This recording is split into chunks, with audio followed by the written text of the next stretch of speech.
Hey everyone! Today we're diving into a fascinating story about transformation and resilience.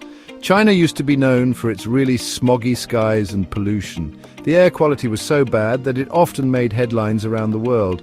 But over the last 10 years, things have started to change. The skies that were once filled with smog are now showing signs of blue.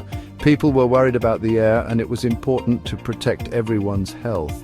The masks became a common sight, a symbol of the struggle against pollution. So China started working hard to clean up the air.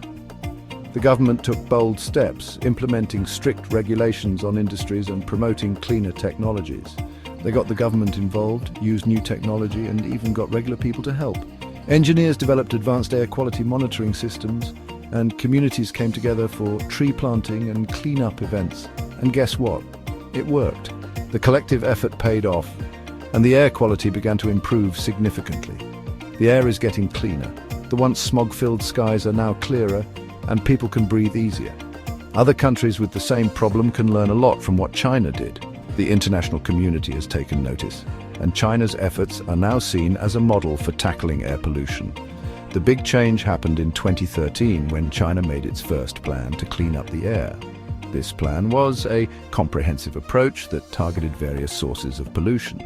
This was a huge deal. It marked a turning point in China's environmental policy and showed a strong commitment to improving air quality. It showed that China was serious about fixing this problem. The plan included measures like reducing coal consumption, increasing the use of renewable energy, and enhancing public transportation. They started doing a lot of different things like using cleaner energy and getting rid of pollution. Wind turbines and solar panels became more common, and industrial areas were cleaned up. They really wanted to make the air better and keep people healthy. The results are visible in the smiles of families enjoying green spaces and children playing in clean urban parks. This transformation didn't happen overnight. It took years of dedication, innovation, and collaboration. But the journey from smog to clear skies is a testament to what can be achieved when a nation comes together for a common cause. The story of China's fight against air pollution is a powerful reminder that change is possible. It requires effort, commitment, and the willingness to work together. But in the end, it's all worth it for a healthier, cleaner future.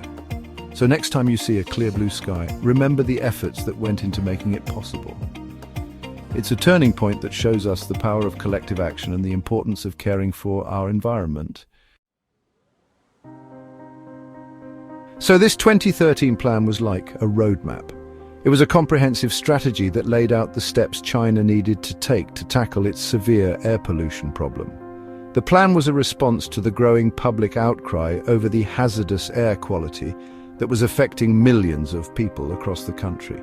It showed exactly how China was going to clean up the air. The plan included a variety of measures, from reducing emissions from factories to promoting cleaner energy sources. It was a multifaceted approach that aimed to address the problem from multiple angles. The plan pointed out the places that had the worst air pollution, like the area around Beijing, the Pearl River Delta, and the Yangtze River Delta. These regions were identified as priority areas because they had the highest levels of pollution and the largest populations at risk. It set goals for how much cleaner the air needed to get in those places. Specific targets were established for reducing levels of harmful pollutants like PM2.5, which is known to cause serious health problems. The plan aimed to achieve significant reductions in pollution levels within a set time frame. The government put a lot of money into this, like $270 billion. This massive investment was intended to fund a wide range of initiatives, from upgrading industrial facilities to implementing new technologies for monitoring and controlling pollution. And the city of Beijing added another $120 billion. This additional funding was crucial for addressing the severe pollution problems in the capital city, which had become a symbol of China's environmental challenges. That's a lot of money. The combined financial commitment demonstrated the seriousness with which the Chinese government was approaching the issue. It was a clear signal that they were willing to invest heavily to improve air quality and protect public health. They used this money to help factories get cleaner, use cleaner energy, and make transportation better. This included retrofitting factories with advanced pollution control equipment, expanding the use of renewable energy sources like wind and solar, and upgrading public transportation systems to reduce emissions from vehicles. The plan also encouraged the adoption of electric buses and other clean transportation options to further reduce pollution. Factories used to make a lot of air pollution in China, but things are changing. The government made new rules to make factories cleaner. They closed down old factories that polluted a lot, like steel and cement factories. This made a big difference in how much pollution was in the air. They also made stricter rules about how much pollution factories could make. If factories didn't follow the rules, they had to pay fines. This made factories use cleaner technology and be more careful about the environment. China realized that using so much coal and other fossil fuels wasn't good, so they started using cleaner energy like solar and wind power. Now you can see big solar farms and wind turbines all over China. This clean energy is becoming a bigger part of how China gets its power. China wants to use way less fossil fuel. They want clean energy to make 20% of their power by 2025. To do this, they're still building more solar and wind power, saving energy, and even looking at nuclear power. Section 5. Rethinking transportation, cleaner roads, greener cities. In today's world, the way we move around our cities is changing rapidly. With growing concerns about pollution and climate change, many countries are rethinking their transportation systems to create cleaner, greener urban environments. Cars cause a lot of pollution, especially in cities. The exhaust fumes from traditional gasoline and diesel vehicles contribute significantly to air pollution, which can lead to health problems for city residents. Traffic congestion only makes this worse, as idling cars emit even more pollutants. So, China is trying to make transportation cleaner. They are investing heavily in electric buses and modern electric trains, which produce zero emissions and help reduce the overall carbon footprint of urban transportation. These electric vehicles are not only better for the environment, but also quieter, making cities more pleasant places to live. They want people to use buses and trains more, and they want people to drive electric cars. By providing more options for clean transportation, China hopes to encourage its citizens to leave their traditional cars at home. Electric cars, which can be charged at numerous stations throughout the cities, are becoming more popular as they offer a sustainable alternative to gasoline-powered vehicles. They also made stricter rules about how much pollution cars can make. Emissions standards have been tightened, requiring vehicles to pass rigorous tests before they can be driven on the roads. This ensures that only the cleanest cars are allowed, further reducing the amount of harmful pollutants released into the air. Big cities like Beijing, Shanghai, and Guangzhou made it harder to own a car. These cities have implemented policies that limit the number of new car registrations, making it more challenging for residents to purchase and own personal vehicles. This has led to a noticeable decrease in traffic congestion and air pollution in these urban areas. They limited how many cars people can have and made people pay to drive in certain areas. By introducing tolls and restricted driving zones, these cities are discouraging the use of personal vehicles, especially in crowded downtown areas.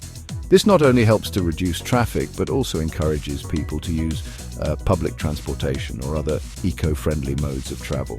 Some people didn't like these rules, but they did help get fewer cars on the road, especially when everyone is driving to and from work. While there has been some resistance to these changes, the benefits are clear. With fewer cars on the road, rush hour traffic has become more manageable, and the air quality has improved, making cities healthier and more enjoyable places to live. Section 6. Planting for the future, the power of trees. Trees are really helpful because they take in carbon dioxide and clean the air. China started planting a lot of trees. They have a big project called the Great Green Wall, where they're planting trees across northern China. It's one of the biggest tree planting projects ever. Now China has way more trees, and that's helping clean the air. The government even pays companies and regular people to plant trees. Section 7. Transparency and accountability. Monitoring the air we breathe. China wants to know if their plan is working, so they check the air all the time. They have little stations all over the country that measure how clean the air is. They share this information with everyone so people can see how clean or dirty the air is. Now people can see if the government is doing a good job, and they can ask for more help if they need it. People also talk about the air quality online and encourage each other to keep the air clean. Section 8. Remarkable progress. A decade of improvement. All of China's hard work is making a difference. The air in lots of cities is much cleaner than it was 10 years ago. Tiny particles in the air called PM2.5 are much lower now. Beijing used to have really bad smog, but the PM2.5 there is more than half of what it was in 2013. Cleaner air means healthier people. When the air is cleaner, fewer people get sick with breathing problems and heart problems. Section 9. The road ahead. Challenges and opportunities. Even though China has done a great job, there's still work to do. Some places still have air that's not very clean. China still uses a lot of coal, even though they're using less now. And as China grows, it can be harder to keep the environment clean. China is still working on its clean air plan. They want to make sure that businesses are good for the environment, factories aren't polluting, and transportation is clean. They're also looking for new technology to help clean up the air.